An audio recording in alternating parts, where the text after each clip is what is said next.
Amen. Amen. Seigneur, qu'est-ce que vous avez? Amen. Amen. Gloire à Dieu, vous me rassurez. Merci au Seigneur. J'aimerais faire une lecture avec vous qui se trouve dans l'Épître aux Hébreux 2, chapitre 1er. Il est dit, sans suite, nous devons prendre plus au sérieux les messages entendus si nous ne voulons pas aller à la dérive. Car si la parole de Dieu annoncée par des anges entra en vigueur, et si toute transgression et toute désobéissance reçurent une juste rétribution, comment nous-mêmes échapperons-nous et négligerons-nous un pareil salut? Commença à être annoncé par le Seigneur, puis fut confirmé pour nous par ceux qui l'avons entendu, et fut appuyé aussi du témoignage de Dieu par des signes, par des prodiges et par des miracles de toutes sortes. Amen. Il semblerait qu'aujourd'hui, on ne trouve plus en réalité la présence de Dieu. Il semblerait qu'aujourd'hui, on dirait que Dieu n'est même plus là. On ne le prend même plus en considération. On ne prend plus en considération la parole de Dieu. Préoccupation. La préoccupation nous gagne. Mais la préoccupation, elle nous gagne avec quoi? La préoccupation, c'est ça. Oui, je l'ai mis.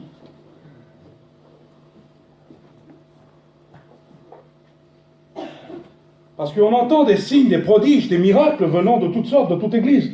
On entend dans notre mission des guérisons divines, des personnes encore malades du cancer et qui sont guéries. La preuve en face de vous. Aujourd'hui, que Jésus est vivant, que Jésus est puissant, que Jésus bénit, que Jésus rétablit, que Jésus en réalité procure des miracles et des prodiges. Mais la préoccupation nous gagne avec ça. Il ne paye pas de mine.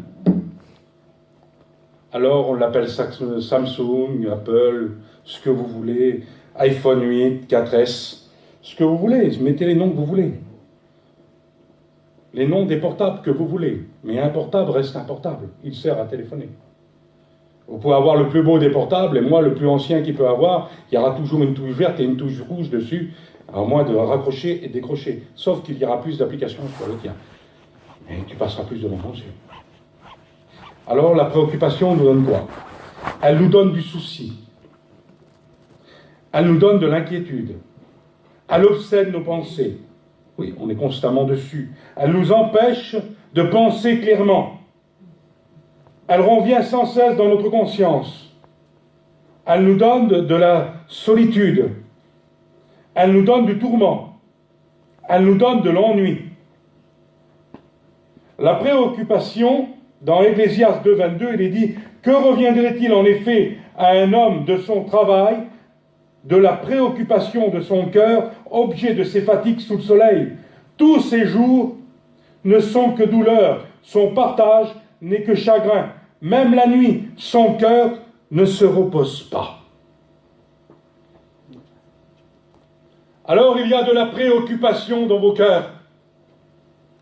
La préoccupation, c'est de se soucier des choses viles de ce monde et qu'il n'adhère à rien. Aujourd'hui, on dialogue et on n'a même plus de la timidité. Autrefois, on avait cette entente cordiale, nous les jeunes, de dialoguer avec les garçons et les filles et de dialoguer l'un avec l'autre. Une fille n'ose même plus dialoguer avec un garçon. Les garçons ne dialoguent plus entre eux. Non, c'est Snapchat, Twitter, Instagram, Facebook. C'est ça qui prend la place. Je te kiffe.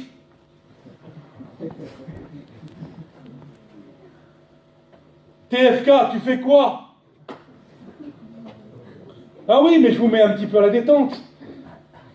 Et on te demande de dialoguer avec un garçon, avec une fille, et en réalité, ou entre mecs, là, comme vous dites, et on vous demande de dialoguer les uns avec les autres, vous êtes là, vous êtes en retrait. Alors pour les garçons, c'est la PlayStation, et puis les relais directement par Wi-Fi. Alors les jeux vidéo en abondance, privés dessus. Et dialoguer les uns avec les autres. Alors on se crée quelques copains, quelques copines, et on se donne des rendez-vous, et d'un seul coup, comme il vient des garçons, ah mais je peux te parler, vas-y, non mais vas-y.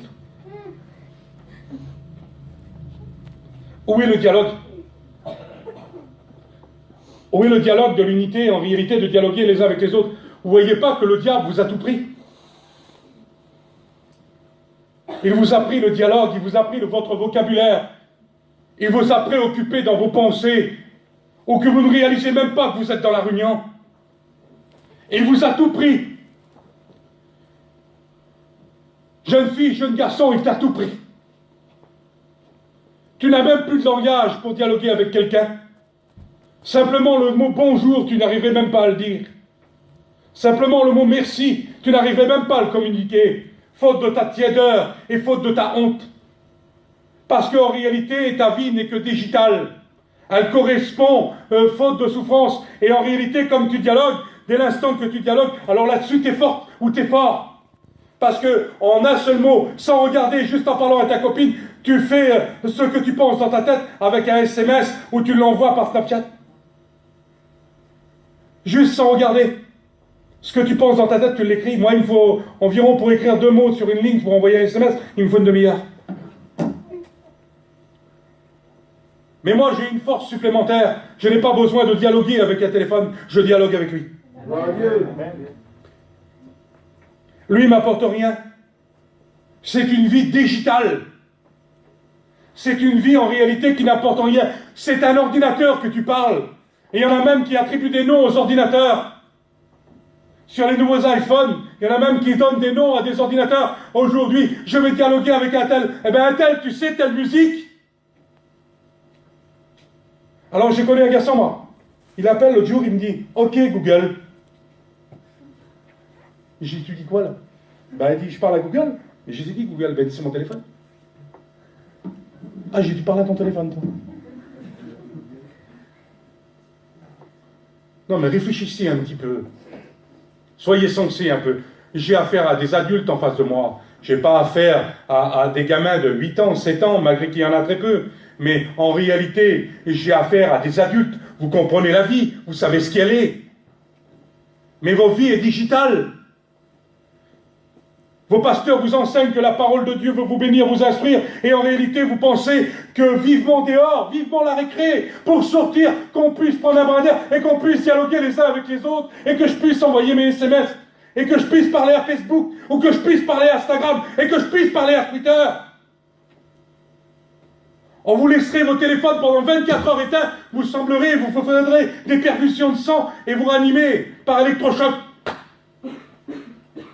24 heures sans portable. 24 heures. C'est pas un an, hein.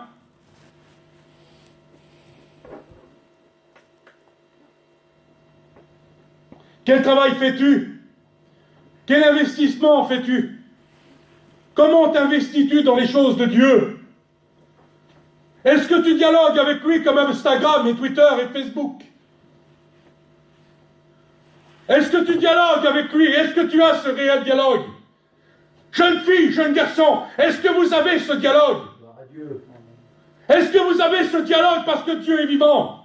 Amen. On ne parle pas d'une statue de pierre, ni de terre, ni de fer, on parle à Jésus. Amen. Et lorsqu'on parle à Christ, il est vivant. Laissez-moi vous dire que Dieu est vivant. Et aussi vrai que je vous parle, animé de la puissance de Dieu, Dieu est vivant. Amen. Et croyez-le ou pas, dans votre négligence, Jésus revient. Et si vous restez dans votre état, faute de la tiédeur, il y en a qui resteront sur la terre, parce que Dieu veut des êtres bouillants, corps, âme et esprit. Aujourd'hui, c'est assez de passer de la pommade. Il faut comprendre qu'en réalité, Jésus revient. On vous instruit dans le but de ne pas vous faire peur. Mais voyez les événements autour de vous. Voyez ce qui se passe. Regardez la télévision.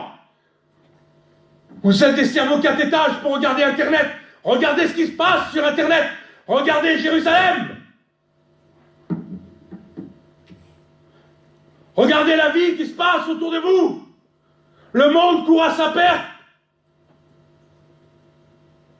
Quelques verres d'alcool, c'est quoi? Quelques minutes de loisirs, c'est quoi? Il faut que tu fouilles au fond de ta poche pour payer un peu de loisirs. Préoccupation. T'as 3 heures 4 heures, 5 heures, on a passé une bonne soirée. Le lendemain, tu te réveilles et tu as des remords. Les remords, c'est quoi? Dans l'objet de ta préoccupation, eh ben c'est comme tu te couches. Et puis dès l'instant que le diable t'attaque et qu'il te dit en réalité tu as fait mal, tu n'as pas honte. Alors dès l'instant tu trives sur la Bible et tu la cherches, aller sur ta cuisine ou aller au-dessus de ton étagère ou aller en dessous de ta tête d'oreiller.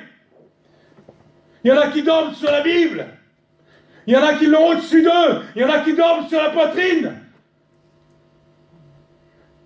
Mais en réalité, ça ne sert à rien. Dieu ne demande pas d'avoir la Bible sur la poitrine ou au-dessus de ton étagère ou sur ta cuisine. Il demande que tu vives la Bible. Amen. Vis la vie de Dieu. Aujourd'hui, vivre la vie du Seigneur, c'est quoi? C'est de savoir renoncer. Renoncement. Aujourd'hui, il faut du renoncement dans vos vies, les jeunes. Il faut savoir que celui qui appartient à Jésus ne fait pas n'importe quoi, ne va pas n'importe où et ne dit pas n'importe quoi. Amen. C'est une flamme de feu qui éclaire les ténèbres.